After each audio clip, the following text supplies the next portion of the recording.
Racikan Berita.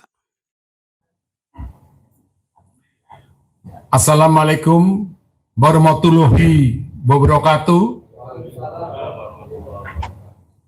Salam damai sejahtera bagi kita semua. Rahayu, rahayu, rahayu. Bapak, Ibu yang saya hormati dan kami banggakan, kami sebagai perwakilan dari Forum Negarawan mengucapkan terima kasih yang sebesar-besarnya kepada Bapak dan Ibu semuanya yang berkenan hadir pada acara Forum Negarawan yang ke-9 ini. Yang pertama, mari kita bersama-sama mengucapkan syukur kepada Tuhan Yang Maha Esa karena atas berkah rahmat limpahnya kita bersama-sama dapat duduk bersama di tempat yang sangat baik ini. tidak baik. Sehingga beliau sebenarnya memberikan tulisannya yang mungkin nanti akan kita bacakan atau kita cetak untuk dibicarakan oleh Bapak dan Ibu semuanya. Tema Forum Negarawan pada siang hari ini itu didapatkan di tempat ini. Temanya cukup progresif, karena temanya ada suatu pertanyaan. Apakah Bapak Joko Widodo negarawan atau pahlawan kesiangan? Dan tempat ini adalah tempat dari yang pernah ditinggali oleh almarhum Bung Karno dengan salah satu istrinya yang pasti beliau cintai. Artinya, di dalam kondisi sekarang yang kita bersama-sama memperingati Hari Pahlawan yang jatuh kemarin pada tanggal 10 November, ada sesuatu harapan yang besar bagi siapapun anak bangsa dan kita semuanya, yaitu hadirnya para negarawan dan para pahlawan di Republik yang kita cintai ini. Ada persamaan antara pahlawan dan negarawan. Persamaannya adalah pada nilai keberanian, perjuangan, dan keikhlasan. Seseorang setelah kemudian berani berjuang, kemudian ikhlas terhadap hasil apapun yang kemudian diperjuangkan, baru kemudian dia berani mengorbankan apapun yang dimilikinya, termasuk jiwa dan raganya. Tetapi ketika seseorang disebut pahlawan, karena pada umumnya mereka berjuang di masa-masa kemerdekaan Republik Indonesia yang kita cintai. Tantangan sekarang ini adalah tantangan lahirnya negarawan. Artinya, setelah Republik ini merdeka, kita memerlukan hadirnya orang-orang yang memiliki jiwa yang berani berkorban dan kemudian ikhlas terhadap kemudian yang menjadi perjuangan. Tetapi sekarang ini kita bisa lihat bahwa orientasi daripada masyarakat kita yang kemudian ketika tertarik untuk menjadi pemimpin, dia lebih berorientasi kepada kekuasaan. berorientasi kepada harta, bahkan mungkin wanita. Opini yang terbangun di masyarakat bahwa orang disebut pahlawan ketika dia memiliki kekuasaan, dia memiliki harta. Sehingga ketika ada orang yang kemudian berhasil menunjukkan kepahlawannya, seperti misalnya pahlawan tinju yang kita kenal dulu waktu kecil, alias Mikal misalnya, dia adalah pahlawan tinju kita saat itu. Tetapi setelah dia tidak memiliki harta, maka nilai-nilai kepahlawanan itu surut kemudian sedemikian rupa. Jadi ada tantangan di dalam merubah nilai, merubah pemahaman yang dihadapi oleh forum negarawan untuk merubah cara berpikir daripada masyarakat, cara berpikir daripada para tokoh, baik itu tokoh agama, budayawan, seniman, pengusaha, bahwa ukuran daripada suatu kepahlawanan, ukuran daripada suatu nilai, bukan hanya suatu bentuk materialistik duniawi, yaitu harta dan tahta. Sewaktu itu terjadi, maka jangan kemudian kita bisa berharap lahirnya negarawan-negarawan dan lahirnya pahlawan-pahlawan di masa sekarang ini. Forum negarawan juga mendukung ketika kami sebagian hadir pada acara tanggal 10 di Kompleks DPR MPR RI bersama dengan Bapak Presiden, Bapak Wakil Presiden yang ke-6, Bapak Budi Sutrisno, dan juga Ketua DPD MPR Bapak Lanyala, untuk mengembalikan konstitusi tahun 1945. Dan juga salah satu daripada Presiden Forum Negarawan kita, yaitu Bu Siti Fadilah Safari, kita mendapatkan kehormatan untuk menjadi pembicara di situ. Ada juga tokoh-tokoh yang lain, ada Pak Laksamana Slamet Subianto, Pak Tondi Amar juga mewakili juga menjadi pembicara di acara tersebut, Prof. Yudi, dan banyak semua yang kemudian hadir. Jadi Forum Negarawan juga tertarik dan memberikan dukungan kepada pemikiran-pemikiran negarawan untuk republik yang kemudian kita cintai bersama-sama. Tetapi tidak semua yang sekarang ini ada pada negara kita mempertontonkan sebuah nilai-nilai kenegaraan atau kenegarawan.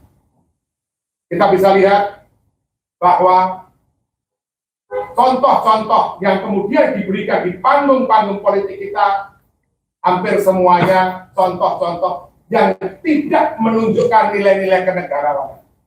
Lebih kepada suatu nilai-nilai yang kemudian jauh dari nilai-nilai pendidikan, nilai-nilai tata beragama, bahkan nilai-nilai tutur kata yang baik. Tidak ada lagi silih asak, silih asih, silih asuh. Tidak ada lagi rasa menyayangi sesama anak bangsa. Kurangnya rasa ingin mendidik sebagai sesama anak bangsa.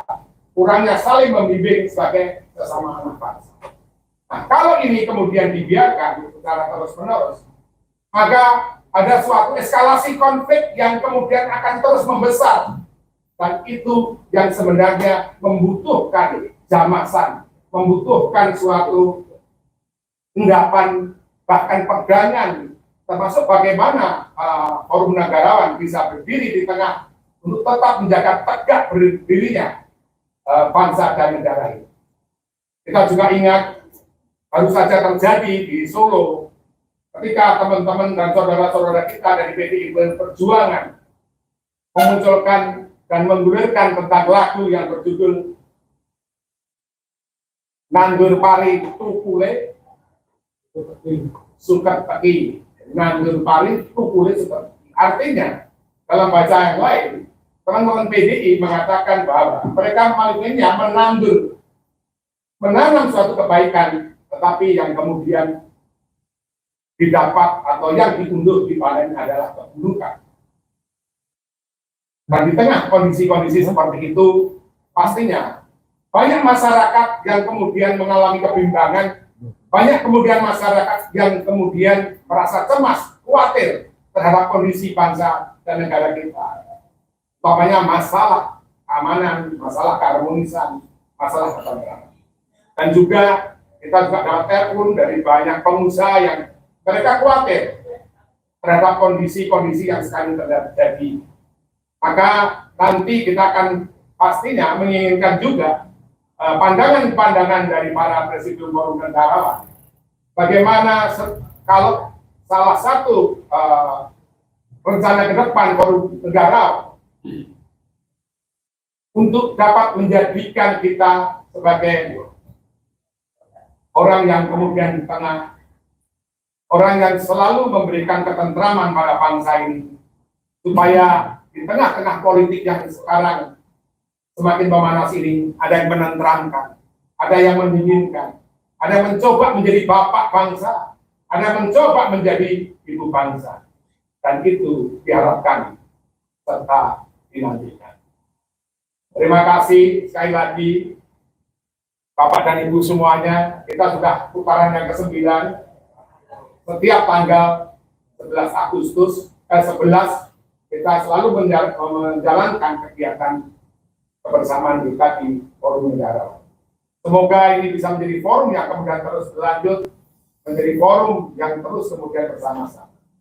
Pertemuan kita bukan hanya kemudian pembicaraan masukan yang kemudian penting, tetapi pertemuan kita yang sekarang ini, yang hadir dari berbagai keberagaman, itu sudah menjadi nilai tersendiri bagi masyarakat dan harapan tersendiri di tengah kondisi yang kemudian berkelompok dan terpecah belah seperti ini.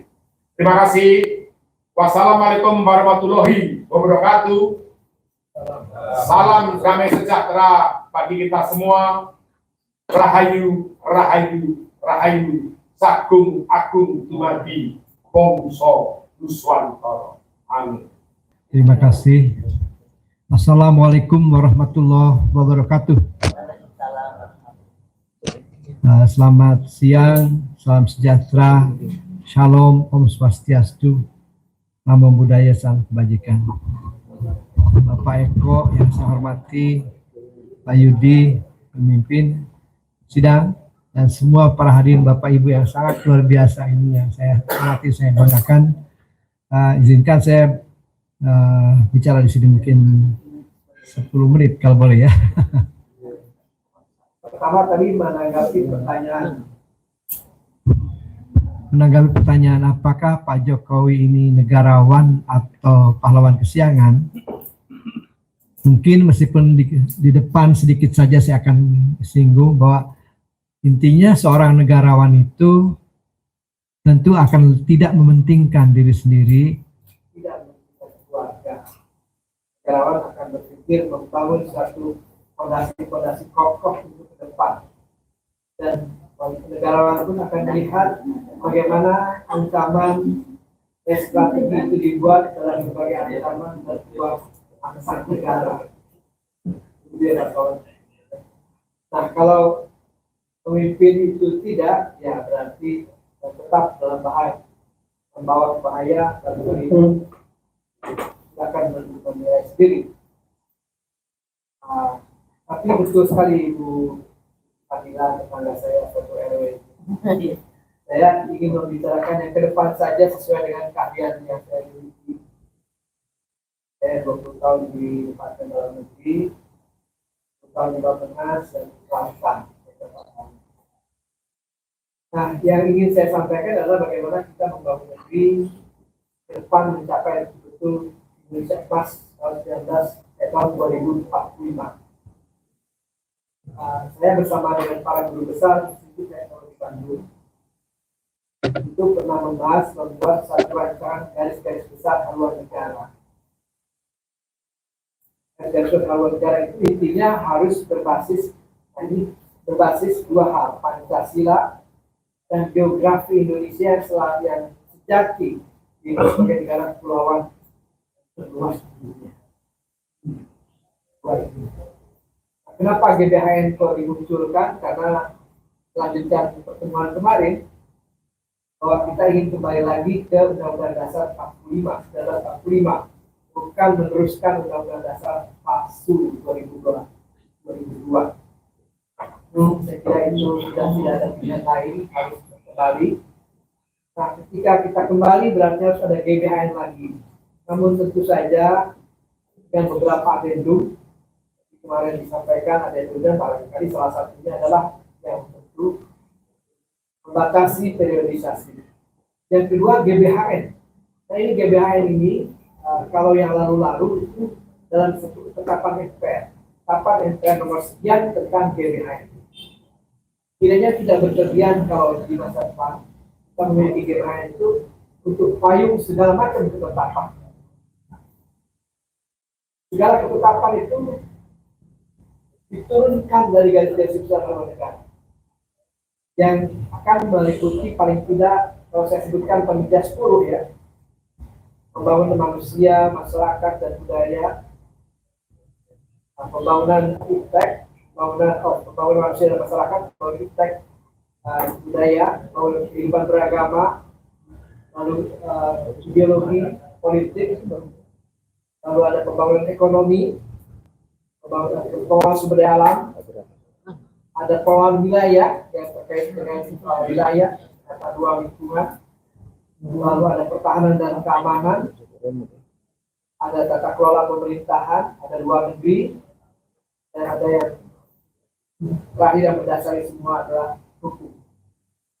Nah, kenapa kok harus berbasis negara berbasis Pancasila dan negara kepulauan?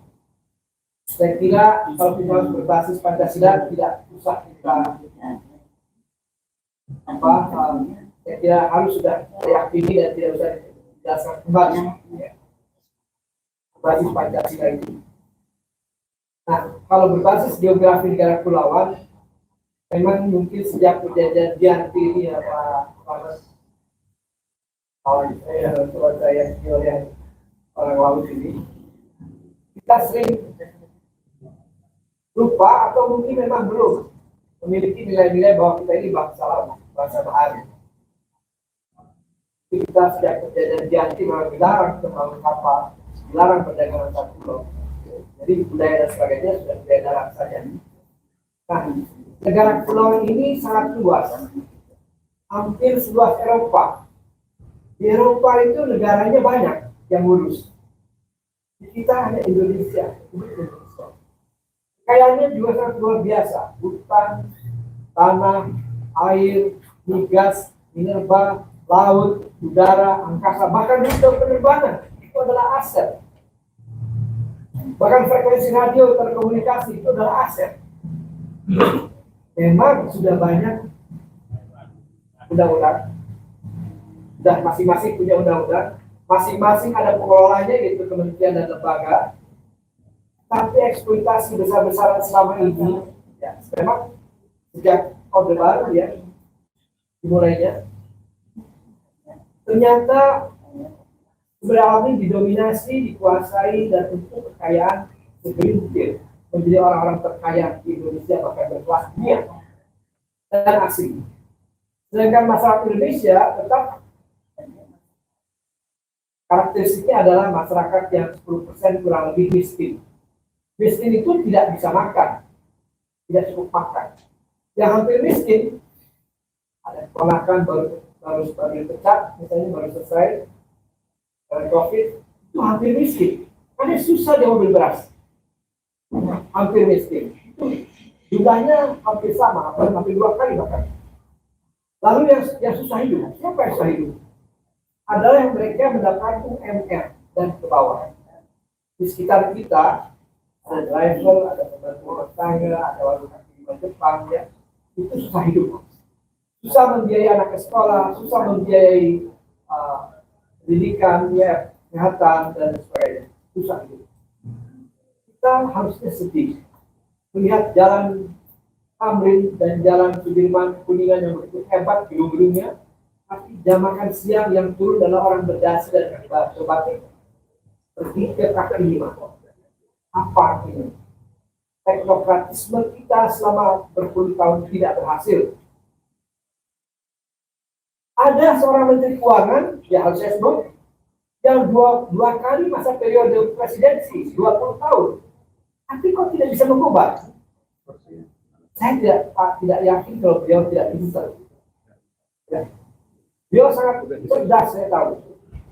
Tetapi sistem ini yang ternyata mungkin kita harus ubah. Satu lagi, elit global yang mengaturnya. Nah, ini elit global yang positif ya. Bank Dunia, IMF, dan sebagainya. Oleh karena itulah ketika saya masuk Bappenas tahun 2002, ternyata ada satu nuansa ingin menghancurkan perencanaan. Ingin menghancurkan perencanaan. Negara kalau mau dibunuh, bunuh saja, tidak boleh merancang, mati ya. Nah, jadi ketika itu saya usul ke Pak Kwik yang bikin saya, Pak, kita harus buat undang-undang.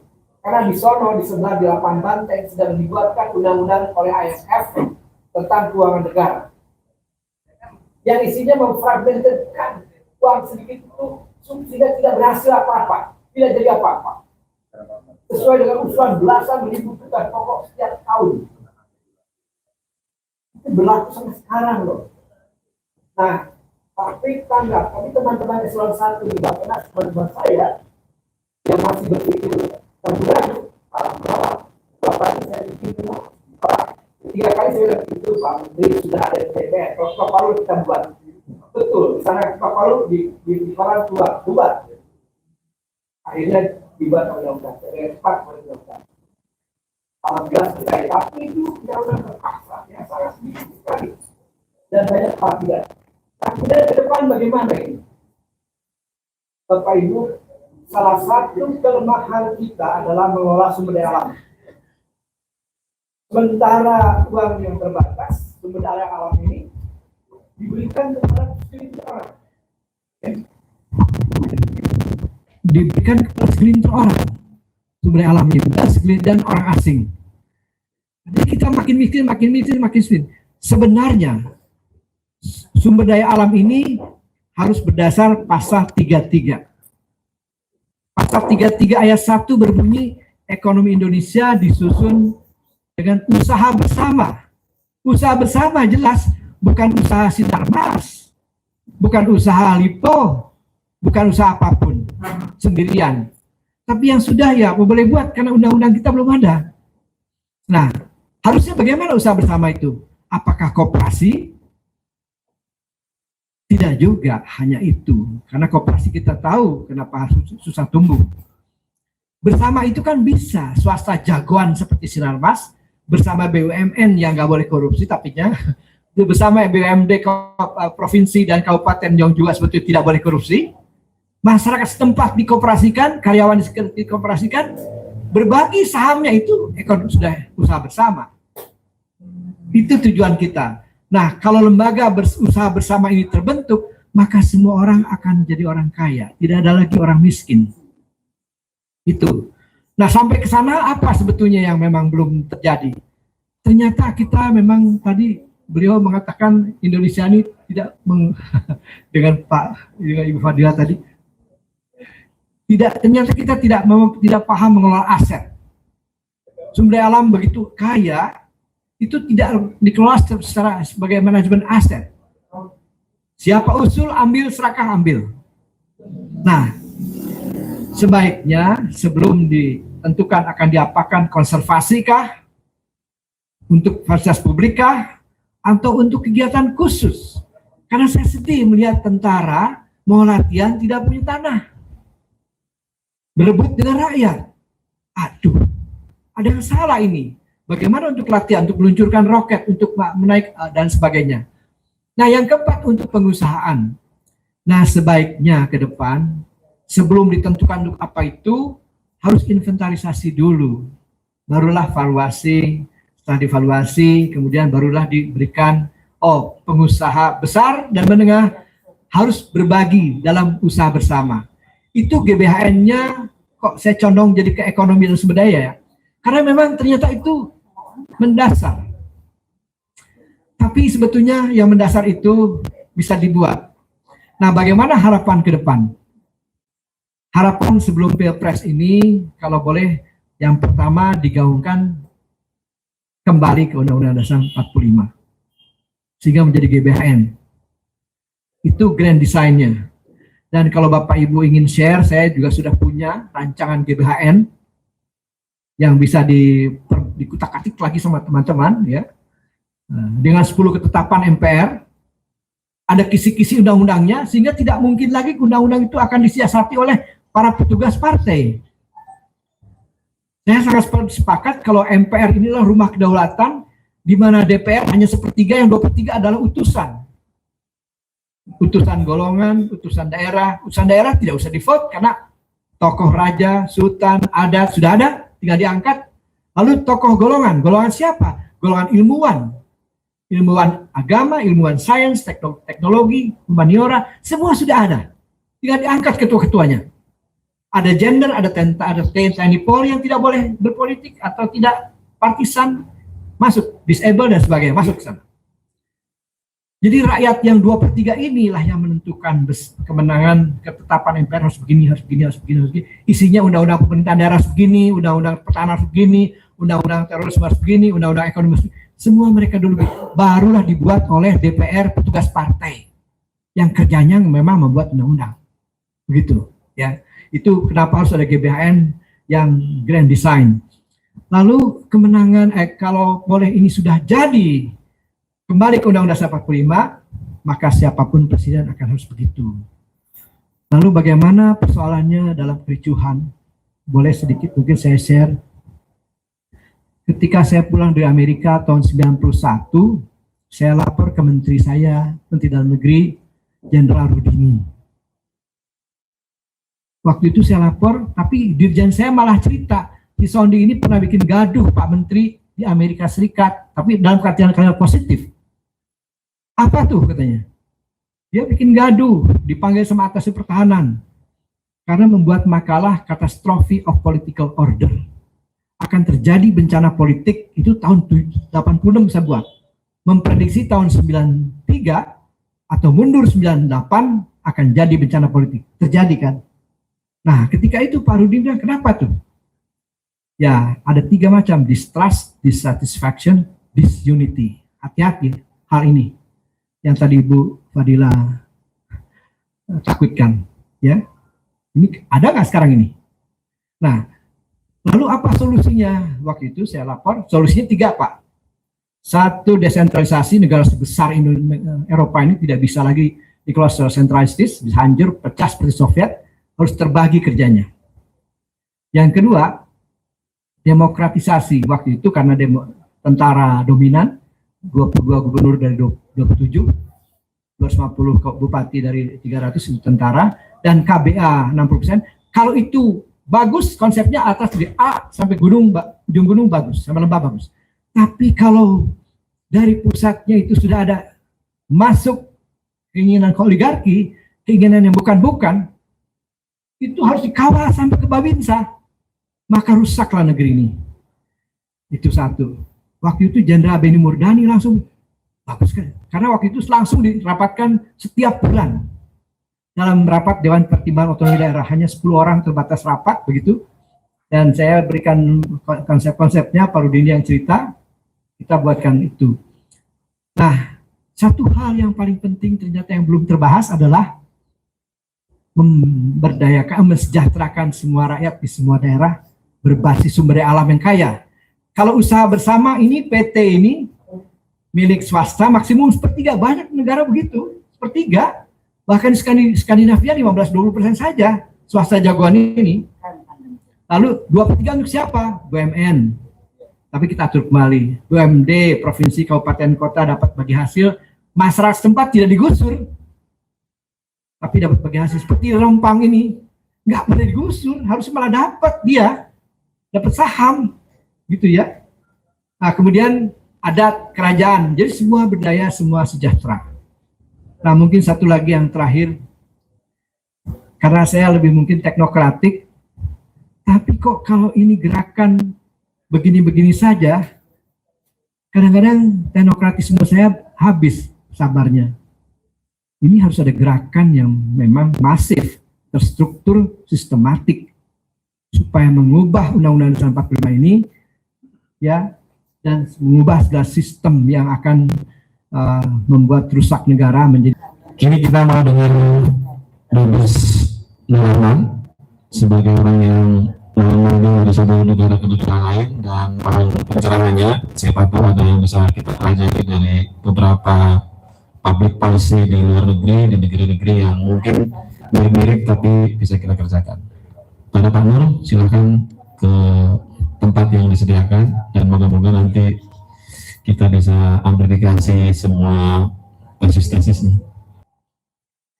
Dari sisi pengamatan ruang dan waktu. Dari sisi pengamatan ruang dan waktu, kita melihatnya dari sisi geopolitik dan waktu dari pendekatan historis. Dua hal ini tampaknya kita kali mengabaikan. Padahal bangsa ini ditakdirkan secara fisik berada di antara dua benua dan dua samudra. Namun juga dia berada di antara dua sistem, yaitu nasionalisme, komunisme, dan kapitalisme dan komunisme, dua hal ini. Dan di sini sebenarnya Pancasila sebenarnya harus bisa berperan. Nah, hal ini tampaknya kita agak luput. Dalam rangka menyambut Hari Wayang Nasional tanggal 7 November, kami menyelenggarakan suatu kegiatan program yang bernama Living Intelligible Cultural Heritage Forum for Wayang Puppet Theater in Indonesia. Kami melihat bahwa proklamasi PBB yang menganggap wayang Indonesia adalah a masterpiece of the oral and inheritance of humanity. Dua kata ini, masterpiece dan humanity, inilah yang sebenarnya merupakan sesuatu yang memang perlu kita dalami.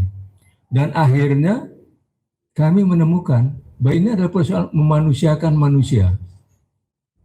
Ini tadi yang sebenarnya menjawab apa yang tadi dikemukakan oleh Bu Siti Fadila, Pak Dharma Marangkun maupun Pak Kun. Inilah sebenarnya yang menyebabkan kita terseret kepada suatu sistem global yang memang dirancang sedemikian rupa untuk menguasai dunia termasuk Indonesia. Mengapa Indonesia menjadi sasaran? Karena Indonesia adalah satu negara yang sangat kaya. Segala sesuatu yang ada di muka bumi ada di sini. Kalau kita merenungkan alinea ketiga, itu sangat jelas bahwa anak berkat rahmat Allah yang Maha Kuasa, dan dengan didorongkan oleh niat itu supaya berkehidupan kebangsaan yang bebas, kira-kira Indonesia menyatakan kemerdekaan. Secara tersurat dan tersirat, para pendiri bangsa ini mengakui bahwa Indonesia bukanlah ciptaan atau hasil perjuangan kemerdekaan itu saja, tapi ada campur tangan Tuhan. Tuhan adalah pemilik Indonesia, dan para penyelenggara pemerintah dan negara ini yang pengelola yang nantinya wajib mempertanggungjawabkan tugas mereka setelah durasi hidup mereka selesai. Inilah sesuatu yang saya pikir perlu kita angkat kembali. Kita perlu mengaktualisasikan semangat spirit makna ketuhanan yang Maha Esa. Disinilah sebenarnya kekuatan bangsa ini. Dan disinilah saatnya kita kembali membangun satu kesadaran kolektif bangsa ini bahwa kita harus kembali kepada jalan. Disinilah yang kita perlu sekarang gelorkan kembali. Karena hanya dengan demikian bangsa ini akan tetap eksis menjaga identitas jati diri Pancasila dan Bhinneka Tunggal Ika, dan dapat melakukan regenerasi secara benar. Hal-hal inilah yang saya pikir perlu kita sadari bersama, dan forum negarawan saya kira di sinilah fungsi utama. Kalau kita melihat perkembangan politik sekarang, kita perlu menyadari bahwa sebenarnya ada momen strategis untuk melakukan perubahan. Karena hanya dengan kita menggunakan momentum ini, kita akan dapat melakukan perubahan yang sangat fundamental, yaitu pelaksanaan pemilihan umum 2024 itu secara bermartabat, adil, dan berkemanusiaan. Di sini sebenarnya kita semua yang hadir di sini sebenarnya adalah subjek pada pemilihan umum ini. Kita bukan lagi sekedar objek. Di mana pada giliran setelah kita keluar dari PS, kita hanya menjadi the voice of the voiceless. Para pemegang-pemegang yang tidak lagi punya suara bermak. Nah, ini yang kita ubah.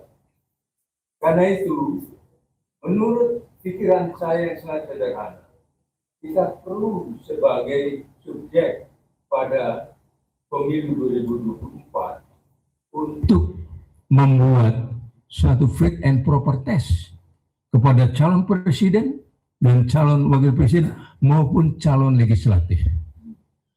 Syaratnya kita perlu menyampaikan hal yang bermanfaat, bisa dilaksanakan dan tidak melanggar hukum. Kita tidak perlu provokasi, tapi kita melakukan suatu upaya menyadarkan kembali agar kita kembali ke jalan. Bangsa Indonesia pada zaman Majapahit Pak Hamid, itu kita mengenal yang namanya Sumpah Palapa. Bagaimana Gajah Mada itu bersumpah tidak akan menikmati kenikmatannya sebelum Nusantara ini bersatu. kemudian tanggal 28 Oktober 1928 kembali lagi bangsa ini melakukan satu sumpah di mana bangsa-bangsa Nusantara meleburkan diri menjadi suku-suku bangsa dan menjadi bangsa Indonesia. tahun 2024. Inilah kita perlu meminta kepada para kontestan ini untuk bersumpah, untuk berjanji. Sangat sederhana. Kita sebagai pemilik suara cuma minta, Anda harus berjanji bersumpah. Jika saya korupsi tidak selamat. Berani di atas bumi, di bawah langit, disaksikan para dewa dan malaikat. Kita cuma mengaminkan. Saya pikir ini akan menjadi suatu trendsetter baru dan akan merubah komposisi pertarungan politik. Kita berharap orang-orang yang nanti duduk di pemerintahan dan yang duduk di dalam undang-undang ini betul-betul mereka tidak akan selamat. Karena mereka juga harus tahu bahwa mereka pada akhirnya akan kembali kepada Yang Maha Kuasa. Hal-hal inilah yang saya pikir perlu kita gelurakan. Bagaimana kita memperbaiki suasana ini tanpa saya menyimak benar apa yang dikatakan oleh Pak Komjen Pol, Ibu Siti Fadilah, dan juga Pak Kun. Sungguh ngeri saya mikirnya. Tapi saya berpikir kita harus menemukan cara terbaik. Meminta mereka bersumpah demi Tuhan. Karena kita hidup sebagai manusia, kita semua mempunyai misi dalam hidup masing-masing, cuma memang tidak semua bisa mengetahui apa misi hidupnya. Dan disinilah sebenarnya nanti kita akan betul-betul melakukan satu koreksi besar untuk menjawab agar Indonesia tidak menjadi objek kepentingan global. Lingkungan strategis saat ini adalah China dan Amerika Serikat, termasuk dalam konteks Pilpres. Dan di sini sebenarnya bangsa ini perlu menyadari bahwa kita jangan mau jadi korban. Inilah hal-hal yang saya pikir dapat dan perlu kita dalami bersama. Apalagi nanti Bapak Laksamana sama Subianto ngajak, mari kita berikrar. Ini hanya mengukuhkan Pak. Diperlukan sekarang sumpah palapat. Bagaimana? Mampukah Indonesia yang di abad 7 itu kita mengalami kejayaan dan keruntuhan Majapahit? Abad 14 kejayaan dan keruntuhan Majapahit, dan 21 inilah kebangkitan Indonesia Raya. Inilah hal-hal inilah yang Kita perlu menjadikan ini jadi perluan kita bersama. Itu saja sumbangan pikiran saya. Terima kasih. Wassalamualaikum warahmatullahi wabarakatuh. Saya rasa kita semua bisa sependapat bahwa imperialisme itu ada dan nyata dalam wujudnya yang baru, sehingga kita sama-sama sebut sebagai neo imperialisme. Tetapi yang penting kemudian adalah bagaimana kita menyikapinya, karena memang ini sungguh nyata masih adanya. Apa yang tadi disampaikan oleh Pak Pun dan tokoh yang lain itu membuktikan dengan nyata bahwa imperialisme itu sudah berjalan dan mencengkram kita. Jadi Bapak dan Ibu semua, ini yang sedang saya dan teman-teman lakukan. Di banyak kota, di banyak daerah, kita menginisiasi agenda ngaji kembali Pancasila. Kita betul-betul menjalankan tradisi pencipta agar semakin banyak orang kembali kepada jati dirinya sebagai bangsa Nusantara yang kokoh, yang tidak disekat-sekat oleh agama, oleh kesukuan dan seterusnya. Betul-betul punya kesadaran sebagai bangsa Nusantara yang punya kesadaran ketuhanan yang luhur. Nah, Bapak dan Ibu semua, kalau kita bicara tentang penjajahan, ya, tidak hanya tadi sudah diucapkan teman-teman, ada satu lagi sebetulnya, saya menyebutnya sebagai perang makanan, perang di sektor pertanian. Kalau kita cermati, selama puluhan tahun semenjak revolusi hijau digaungkan, pertanian kita hancur, petani kita betul-betul masuk ke situasi yang paling kritis. Tanah kita rusak. Sektor pertanian kita juga tercengkram. Ya. Bahkan kalau misalnya sekarang sedang lagi diisu itu makanan pokok baru yang namanya sorghum, Pak. Kami sudah eksperimen, ternyata itu pun barunya sudah di-GMO. Jadi benih-benih disebarkan itu yang sudah direkayasa secara genetik, sehingga petani tidak bisa independen. Petani pasti kalau menanam lagi itu harus memberi kepada si pabrik bibit. Ya, belum lagi kalau kemudian kita nanam sorghum tetapi pupuknya masih pupuk kimia sintetik, kita akan mengalami nasib yang sama dengan kita menanam padi. Ya. Nah, maka salah satu gerakan kita, gerakan yang nyata, itu betul-betul mengembangkan pertanian yang harmoni dengan alam. Kita menyebutnya sebagai smart farming. Jadi kita mengadopsi banyak model seperti permaculture, kemudian ada biodynamic farming, ada organic farming. Kami melakukan banyak eksperimen di berbagai daerah. Intinya bagaimana kesadaran spiritual itu kemudian terjawantahkan dalam aksi nyata. Nah, kami sudah punya sebuah pembuktian bahwa dengan metode yang tepat, dengan sebuah pengetahuan yang biasanya adalah spiritualitas, kita bisa memulihkan kembali tanah yang sakit. Jadi ini bukti yang nyata bahwa dengan pendekatan psikofarming itu di banyak daerah tanah-tanah yang tadinya sangat kekeringan, sangat sakit itu bersumber kembali. Dan kemudian benih-benih yang sudah dikasih genetik itu sebetulnya masih bisa sakti. Misalnya kalau kayak kita bicara sorghum, Pak, itu kita nanamnya tidak pakai benih, tidak pakai biji, tapi pakai batang. Nah, kalau pakai batang nanti di beberapa generasi dia akan balik lagi kepada kondisi benih yang natural. Nah, Bapak dan Ibu sekalian, kita butuh aksi-aksi yang nyata seperti ini. Ya, jadi membutuhkan sebuah model yang nyata di tingkat lapangan yang teruji untuk menciptakan kemandirian atau keberagaman di berbagai sektor. Karena di bidang ya. Nah, kalau kayak di sektor kesehatan, ya jelas sebetulnya kita sudah betul-betul tercengkram oleh kekuatan farmasi global. Ya. Padahal kita punya budaya rempah, budaya jamu. Kami juga punya gerakan itu, Pak. Jadi kami mengembangkan gerakan, pokoknya kalau sakit minimalkan mungkin menggunakan jasa medis modern. Kita gunakan pendekatan yang konvensional. Kita punya workshop jamu sendiri sehingga yang sakit ya kita obati dengan jamu itu. Ini adalah langkah-langkah kecil yang membuat ide kemerdekaan itu menjadi nyata, menjadi hidup dalam keseharian kita. Dan ini kemudian yang masih akan memberikan optimisme ke depan. Nah, Bapak dan Ibu semua, tentu saja inisiatif rakyat jelata ini akan hancur kalau kemudian nanti diusulkan oleh yang punya kekuasaan. Ya. Nah, pada titik inilah memang kita membutuhkan sebuah transformasi di tingkat kekuasaan. Nah, saya hanya pada titik ini belum ketemu jalan. Bagaimana caranya? Karena kalaupun kita punya ide kembali pada Undang-Undang 45, oke, sepakat. Tapi bagaimana diakomodasi sama MPR DPR, itu persoalan yang tidak gampang. Apalagi kita hanya modal semangat, nggak punya duit. Ya. Mereka akan memilih yang memberikan duit ketimbang suara kita, suara rakyat. Makanya ya, kita butuh keajaiban. Entah nanti keluarnya dari mana, tetapi kesadaran spiritual itu menegaskan bahwa tugas kita hanyalah melakukan yang terbaik. Tugas kita hanyalah melakukan apa yang sesuai dengan kapasitas kita. Maka biarlah pada satu momen nanti ada kekuatan semesta yang menyempurnakan langkah kita. Tanpa itu kita akan kecewa.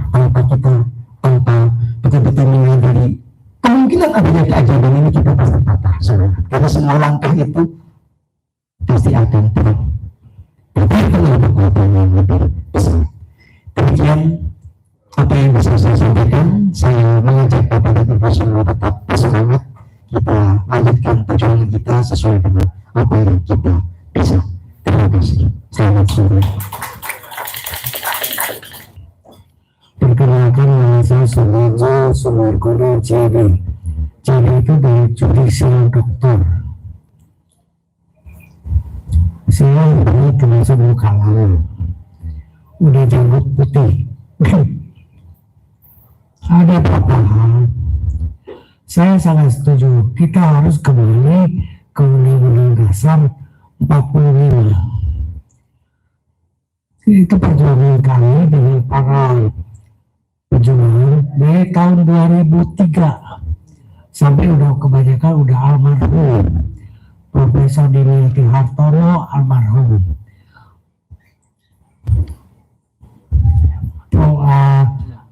almarhum Amin Aryoso, Mbah Tarjo, kita satu kelompok. Yang sisa sekarang tinggal Pros, Sri Bintang, Sri Edi Suarsono, saya, Bang Sulastomo, dengan segelintir yang sepuh-sepuh. Waktu itu ada lagi Pak Ahadi. Kita sampai teriak-teriak sampai kami diciduk ke Polda. Ya, saya tidak mau panjang lebar. Sebetulnya tanpa kita sadari, Undang-Undang Dasar 1945 udah dikudeta. Kenapa saya bilang udah dikudeta? Semenjak lahirnya Omnibus Law, itu Undang-Undang Dasar 45 udah digunakan lagi. Dengan adanya Omnibus Law 1617, undang-undang harus direvisi jika tidak bertentangan dengan Omnibus Law. Konstitusi adalah grandparents of law, nenek moyang hukum. Segala hukum untuk negara ini harus dilahirkan berdasarkan konstitusi. Tapi dengan adanya Omnibus Law, semua undang-undang harus berdasarkan Omnibus Law. Apa benar? Mulai dari undang-undang kesehatan, undang-undang kesehatanan, ya kan? Undang Cipta Kerja, ngawur, semua bertentangan dengan konstitusi. Ditambah fungsinya Mahkamah Konstitusi udah nggak jalan, kacau balau, hukum hancur. Pernah kejadian, masih ingat kasus obat batuk yang membunuh anak-anak Indonesia. Udah jelas pelakunya adalah kelalaian pabrik obat. Kami bersama LSM menuntut liability lawsuit, bertanggung jawab kepada pabrik obat, mengganti rugi 1 triliun kepada negara ke Mahkamah Agung. Tapi apa jadinya? Mahkamah Agung berpihak pada pabrik obat. Tuntutan kita ditolak. Kami bersama 8 LMI termasuk mahasiswa ditolak mentah-mentah dengan berbagai alasan. Hukum pun hancur. Sedih melihatnya. Hancur. Jadi tanpa kembali ke Undang-Undang Dasar 45, jangan harap negara ini terselamatkan. Tidak lama lagi akan hancur. NKRI ini bubar baik. Karena Omnibus Law memberikan celah kesempatan itu untuk bubaria. Kita lihat aja sekarang. Ini bukan NKRI lagi. Negara federal juga bukan.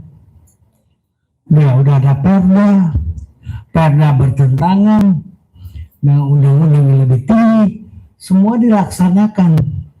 Apa ya betul? Ya, kebetulan Pak Dharma nggak ada. Kita ini bukan kejebak di dalam kapitalisme, imperialisme. Kita ini dalam permainan Zionisme. Ini yang paling bahaya. Kita ini kejebak. Jadi seperti tadi ada masalah nyamuk. Kalau hukum kita benar, kita class action. Siapa ayo yang menyebarkan? Kita tuntut liability lawsuit. Mereka pasti kapok. Satu negara maju, hukum itu harus kuat. Kenapa Cina ini hari maju? Cina maju setelah Deng Xiaoping menyadari hukumnya lemah. Oleh sebab itu Cina adakan reformasi hukum. Sehingga akhirnya sekarang maju. Singapura juga maju karena hukumnya bagus. Yang salah tetap salah. Itu. Nah, kita ini masih dalam cengkraman penjajah Belanda.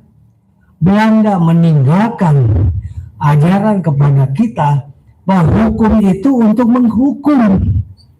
Yang sebenarnya hukum itu untuk keadilan yang nggak pernah dibicarakan. Sehingga kita menganggap itu hukum itu adalah produk untuk menghukum. Lihat aja sekarang. Banyak kan hukum dipakai untuk abuse. Untuk kekuasaan. Kurang senang, maaf ya Pak. Kurang senang dengan Bapak ini, gua laporin polisi. Besok ditangkap. Ya kan? Kita di pengacaranya susah. Mau pro bono bantuin rakyat miskin juga susah. Kita mau bantu tapi akhirnya kita keteter nombok. Gitu. Maka itu setelah kembali ke Undang-Undang Dasar 45, kita perlu pembenahan. Dua yang penghancur negara ini adalah hukum berantakan, kedua adalah korupsi. Uangnya piro. Tapi saya jujur ya, negara kita udah nggak ada korupsi lagi. Kita udah bebas dari korupsi. Sekarang udah bermutasi menjadi keren, merampok. Kalau korupsi masih hilang 10-20%, sekarang hilangnya 80%. Apa itu bukan perampok? Saya pernah bicara dengan Pak SBY waktu itu. Pak, boleh Pak program Bapak korupsi udah bebas. Udah nggak ada lagi. Yang ada sekarang udah lagi lah perampok. Coba 345 T. Hebat kan? Ya, dalam langkah menghadapi para Zionis ini, padahal leluhur bangsa Indonesia ini udah memberikan kita senjata pamungkas.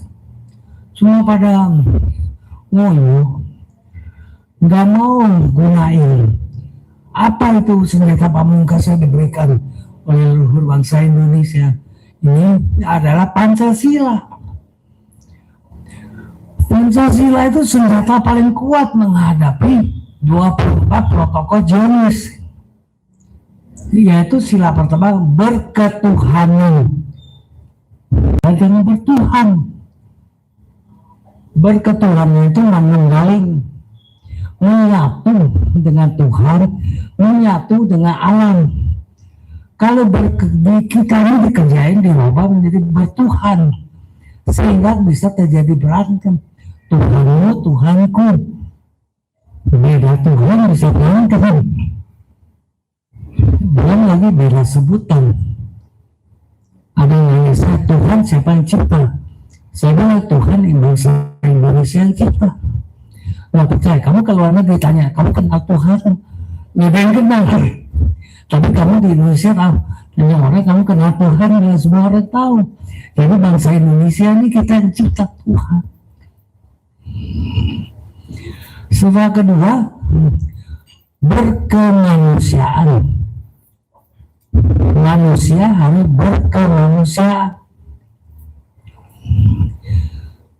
Kalau manusia berkebinatangan, kayak sekarang, saling gigit, saling cakar, saling rebutan harta, tahta, wanita. Dua sila ini, bila ini bisa dijalankan dengan benar, baru sila ketiga, keempat, kelima tercapai. Insya Allah Indonesia benar-benar tahun 2045 tahun berlian, bukan tahun emas. 50 tahun baru emas, 100 tahun itu diamond jubilee berlian. Ini aja udah salah kaprah pemerintah kita. Mau tahun emas kan lebih rayain sama Pak Harto 1985 tuh Indonesia emas. Nah kalau 100 tahun kan berlian, lebih kuat, lebih bersinar. Nah sekarang aja emas di Papua udah habis, yang sisa kita cuma dapat emas Jawa, dengan emas Jawa doang. Saya juga emas Jawa lah. Tapi lumayan cukup gemuk, jadi 100 kilo. Jadi nilainya masih tinggi, lumayan. Baik, saya nggak panjang lebar, udah pada ngantuk nih. Saya ucapkan terima kasih. Bila mana ada kata-kata saya kurang berkenan di hati, saya mohon maaf sebesar-besarnya. Om Santi Santi Santi Om. Shalom, puji Tuhan, wassalamualaikum warahmatullahi wabarakatuh. Saya belajar. Jagat raya itu diciptakan atas dasar konsep ruang dan waktu. Atas dasar itu, ruang Nusantara ini dan sejak adanya manusia di Indonesia itu interaksinya menghasilkan suatu nilai. Dan nilai itu sebenarnya Pancasila itu nilai. Contoh, 40.000 tahun yang lalu sudah ada manusia Indonesia. Hubungan antar pulau itu diselenggarakan dengan menggunakan perahu. Apa yang dilakukan saat meninggalkan dermaga? Berdoa. Jadi bangsa ini berdoa itu dilakukan ribuan tahun yang lalu. Doa tak menjadi suatu tradisi itu menjadi suatu norma, dengan adanya norma lahirnya etika. Kumpulan norma-norma ini menjadi kaidah, dan sehingga lahirnya estetika. Kumpulan kaidah ini menjadi azas, dan inilah melahirkan moral. Ini de facto given. Ini tidak bisa dipotong. Pak Son punya tangan, Kalau manggil paman bagaimana?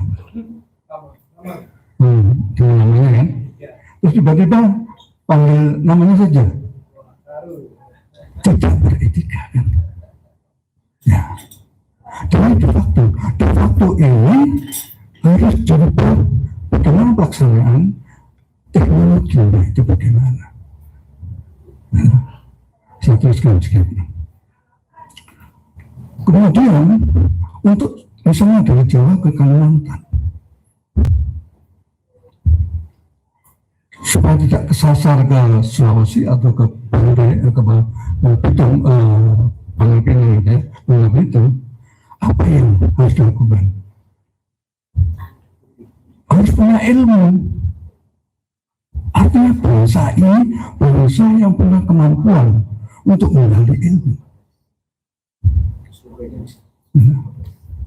Nah, kemudian dari laut itu kan tidak seperti daratan, ancaman setiap saat. Maka orang-orang dalam perahu itu mau bagaimana menghadapi ancaman itu, mereka bersatu. Jadi fiturnya bangsa ini bangsa yang bersatu kan itu. Nah, di perahu, di kapal itu ada juru di juru layar, ada komandan, gitu.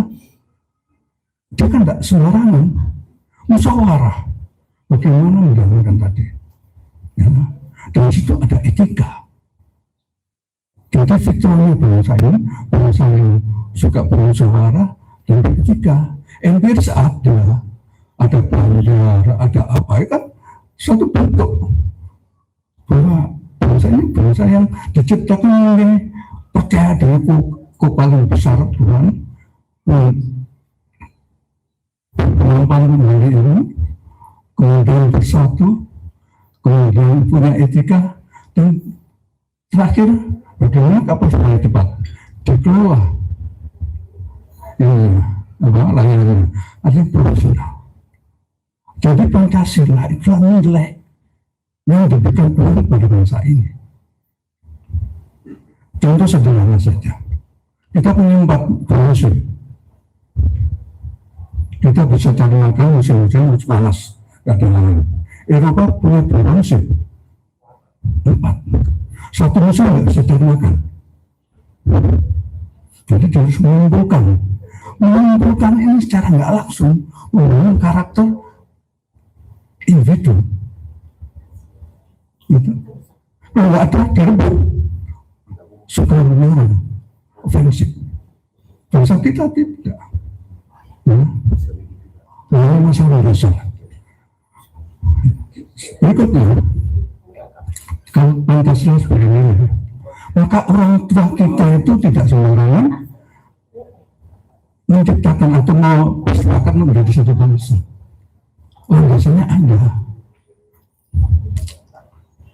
Bangsa ini, kalau kita cermati Al-Baqarah 123, diciptakan sebagai umat pertengahan. Umat pertengahan itu tugasnya apa? Sebagai saksi. Untuk menjadi saksi yang objektif, maka bangsa ini tentunya tidak perlu apa-apa. Dan kita secara fisik ada di tengah-tengah, dua samudra, dua benua, di tengah-tengah katulistiwa, kemudian di tengah-tengah pusat mineral dunia. Kalau bola kita isi pasir, kita putar dengan kecepatan tinggi, maka pasir akan tegak lurus pada di titik luar. Yang tegak lurus pada poros. Jadi 0 derajat 15 utara, 15 selatan adalah sabuk mineral dunia. Itu sudah diketahui oleh saya katakan globalis tadi itu. Ya. Tahu Indonesia itu sumber daya bagaimana sumber daya alamnya harus kuasai. Karena Dajjal kan ingin menguasai dunia dan gitu. Caranya bagaimana? Nah, makanya Bung jangan sekali-kali mendengar Jawa. Betul beliau. Makanya itu, kalau kita lihat 17 Agustus 45, itu hari apa sih? Kemerdekaan apa sih? Kemerdekaan apa? Kemerdekaan bangsa. Bangsanya dulu yang jawabnya. Baru 18 Agustus punya negara. Jadi negara itu alatnya bangsa. Negara alat bangsa. Dia harus tunduk pada bangsa. Sekarang kita dikooptasi. Nah, oleh karena itu di dalam rumusannya, rumusan pasal-pasal itu seharusnya mengalir bangsa baru negara. Ya, nah kita kembali sedikit. Inggris yang berjuang dulu adalah tokoh agama. Sejak Belanda masuk, yang melakukan perang tokoh agama. Baru 1908 Ilmuwan. Terus ada pertemuan Raja Sultan 23-27 yang menentukan wilayah ini, dan itu mempercepat Sumpah Pemuda. Coba, rumusan Sumpah Pemuda. Hebat kan? Kami putra putri Indonesia visioner, tidak ada segmentasi lagi. Ini tidak disadari. Militansi yang dibangun itulah melahirkan keberanian untuk menyatakan merdeka tanggal 17. Tapi di sebelum proses itu, pertikaian sudah disiapkan. Di BBU PKI itu pertikaian itu sudah diletakkan. Karena di situ ada dua kekuatan, nasionalis yang besar di Nusantara dan nasionalis yang besar di Eropa. Nah, nasionalis yang besar di Eropa itu didukung oleh 1931 di Pasar Baru, ada di Paris itu. Pada saat pertama, sidang pertama, Soekarno Wirabanoto mengatakan rumah besar Indonesia di dunia bangsa Indonesia. Oleh karena itu setiap anak bangsa harus merasa kerasan tinggal di dalamnya. Soekarno menyampaikan juga, kalau kita sudah sepakat negara kekeluargaan, gotong royong, tangan menang, pulang jauh-jauh pikiran individualis. Oleh karena itu kita tidak akan memakai sistem berubah, tapi kita sistem atas dasar nilai kita sendiri, Pancasila itu. Tapi ada sedang berubah menjadi presidensial. Nah, presidensial itu konsep kekuasaan yang selama partai. Baru 3 bulan menggunakan presidensial sudah dikudeta oleh Sultan Syarif, didukung oleh Tawarga menjadi parlementer. Dan diperkuat sama Hatta karena umat X itu. Lihat, sejak kita merdeka, kita tidak menggunakan sistem atau dasar nilai kita. Jelas politika itu alasannya individu, bukan nilai kita. Dan inilah cara mereka bagaimana kita selalu bertikai. Pertemuan pada tahun 1954, saat Soekarno mengatasi bagaimana memecahkan bangsa ini. Ada Rockefeller, ada Rothschild. Indonesia tidak bisa dikuasai dengan hard power, tapi harus didapat dengan soft power. Sehingga sebelum Soekarno jatuh, 5 tahun sebelumnya sudah siapkan anak bangsa yang sekolah di Berkeley ini. Soekarno memang berantakan, tapi dia melaksanakan tujuan negara yang pertama, menangani semua partai negara itu. Maka dia ketua WTO pada Amerika. Makanya dia berjuang bagaimana punya kekuatan sehingga dapat event tadi itu. Begitu, gitu. Jadi sebenarnya kita kalau menilai para luar kita harus masuk ke ruang waktu mereka. Jangan dimulai dengan sekarang. Kalau misalnya kita yang ada negatif terus, itu pada perjuangan yang kita tidak tahu. Gitu. Nah, positif adalah kemudian Mas siapa? Gitu. Semuanya itu karena kita tidak melaksanakan apa yang telah dicantumkan oleh para leluhur kita. Coba, lihat. Ayat keempat umumnya sangat ini. Membentuk suatu negara yang melindungi segenap warga negara dan tumpah darah. Yang kedua sejahtera, yang ketiga cerdas, yang keempat ikut perjuangan dunia. Rumah ini kan besar, ya kan? Apabila nggak ada pagarnya gimana rasanya? Rasa keamanan kan nggak ada, nyaman, sejahtera nggak ada. Dan pagarnya Indonesia adalah TNI. Ya. Nah, untuk bicara masalah pertahanan, kita harus bicara de facto dan de jure. De facto adalah batas garis pangkal yang berjalan de facto. Real.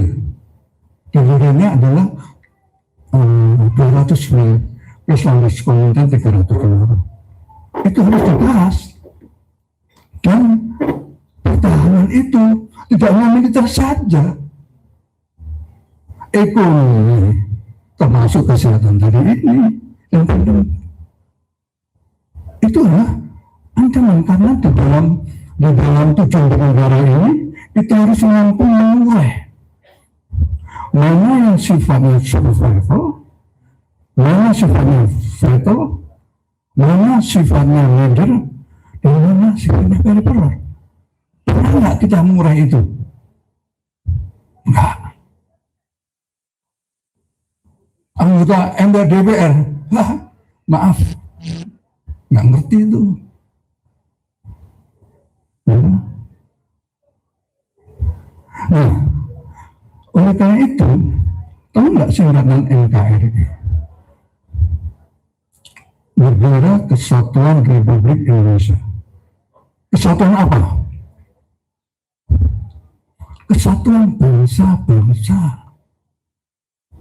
Jadi artinya setiap bangsa itu berhak untuk ikut mengatur dalam pemerintahan ini. Nah, siapa yang ada di MPR adalah potensi bangsa yang sudah ada. Siapa itu? Tokoh-tokoh agama. Jadi yang harus duduk sebagai sila pertama itu. Yang kedua, ilmuwan. Ilmuwan nggak punya otoritas sehingga tidak bisa mencegah tadi itu. Itu nggak punya mencegah itu. Ya. Kemudian ketiga siapa? TNI. Karena dalam perjalanan TNI itu pada 10 November itu kita punya negara, tapi rakyat karena diikat oleh nilai tadi berjuang bertanggung kemerdekaan. Yang keempat, Raja Sultan yang itu, karena Raja Sultan itu punya tanggung jawab untuk menjaga nilai-nilai yang ada di wilayahnya. Maka itu rumusan ketahanan nasional bukan sigma politiknya, tapi ada sigma dari ketahanan wilayah. Ini harus dipahami. Gitu. Yang kelima, kaum profesional. Dan itu harus datang dari wilayah. Karena di dalam maaf, al-balad waktu itu yang harus beranak pinak baik sana, bukan Pak semua mari mewakili Kalimantan ngerti apa ya. Dan ini memang betul Bapak sampaikan Zon 24 protokol itu sudah diimplementasikan di sini ya. Salah satu yang hebat adalah kuasai media, karena itu adalah kekuatan yang dahsyat. Pasal 1 bilang jatuhkan tokoh agama dengan duit, wanita, kedudukan. Keduanya, tempatkan orang-orang bermasalah sehingga dapat kendalikan. Gitu. Nah, Pancasila adalah antitesisnya konsep mereka. Dan mereka membuat hancur, bukan hancur, karena Pancasila itu dibawa ke story, bukan history. Ya. Kalau history ini akan ada empirisnya. History nggak ada. Jadi history itu menjadi sains, bisa diajarkan. Kalau dibawa ke story nggak bisa diajarkan. Dan ini melahirkan filosofi tadi itu, kapitalis, imperialis dan sebagainya. Ya, itu. Ya. Jadi oleh karena itu, sekali kita harus pahami, karena tugas kita sebagai saksi. Dari bangsa ini terjadi atas nama sampai surat 13. Penciptaan lagi pengenalan bersuku-suku berbeda bangsa tadi itu. Dan suara itu ada di surat Asyara 38. Dan dia berturun kaki tadi. Karena tugasnya tadi itu, dia berpatokan bagi Al-Zariyat 56. Tidak kutipkan cara manusia ke dalam beribadah. Bagaimana manusia ini beribadah? Makanya Pancasila itu adalah de facto Undang-Undang 45 ada pelaksanaan. Nah, yang di teknologinya, undang-undang yang dipotong. Pasal 33, udara nggak ada ya? Yang ada dari air di pasal negara. Ini sudah salah. Ini air, udara milik bangsa. Negara nggak punya apa-apa. Dikelola oleh negara untuk kepentingan bangsa. Jadi negara itu dikontrol oleh bangsa ini, gitu. Ya. Nanti jawabannya, nanti kapan-kapan kita cerita lagi. Yang penting kita harus melakukan berubah. Ini kan kita harus kudeta, berubah. Ini nggak bisa kita minta, nggak bisa. Hak Undang-Undang 45 itu adalah hak bangsa. Hak itu tidak bisa diminta, tapi harus direbut. Ya. Nah, itu saya mohon kepada Bapak Ibu sekalian, konsolidasi ketat, siap untuk berubah. Karena indikasi untuk berubah sudah jelas. Ya, jelas. Ada insya Allah yang kekuatan yang supaya dengan kemarin ini akan datang. Ya. Nah, dengan ikrar yang akan saya sampaikan. Yang pertama adalah kita sebagai anak bangsa, ya, harus bersumpah untuk negeri ini. Baru sebagai bangsa kita menjalankan Pancasila itu. Ya. Nah, saya mau juga ikrar ini bisa ditemukan di mana-mana. Ikrar bangsa kok. Ya. Oleh karena itu mau sekarang berdiri, ikuti kata-kata saya. Masuk semuanya.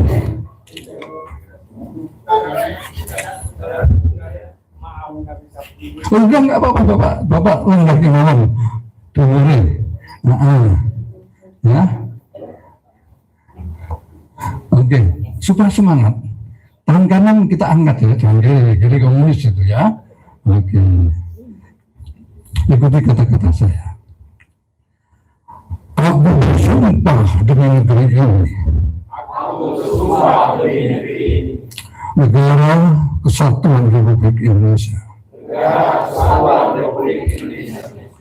Satu. Kami bangsa Indonesia.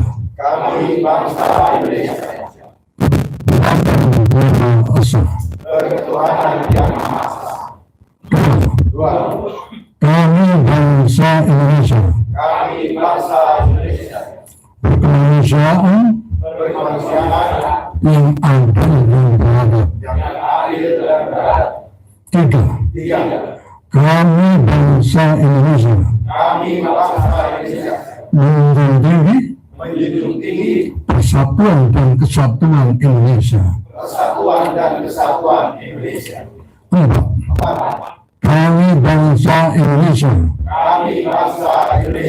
berkedaulatan yang dipimpin oleh hikmat kejaksanaan dalam permusyawaratan perwakilan. Lima, kami bangsa Indonesia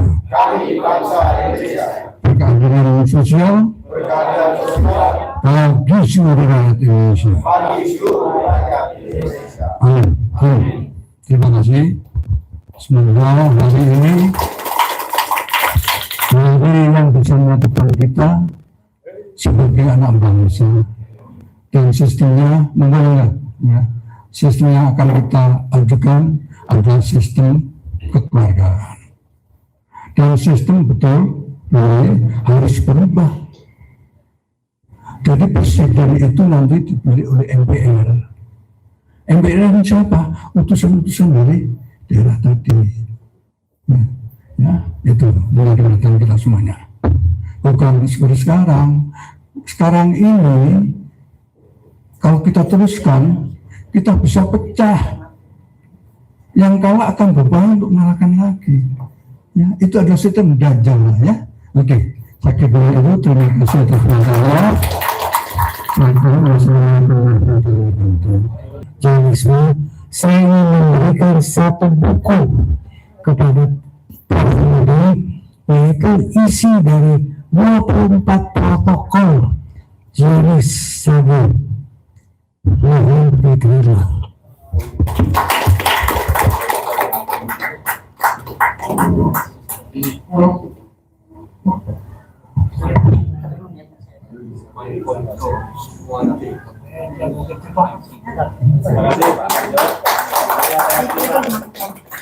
Saya akan selesaikan Zionis di Republik ini.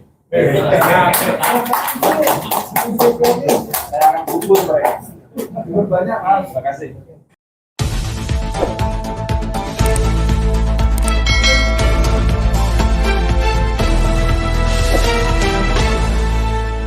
Racikan Berita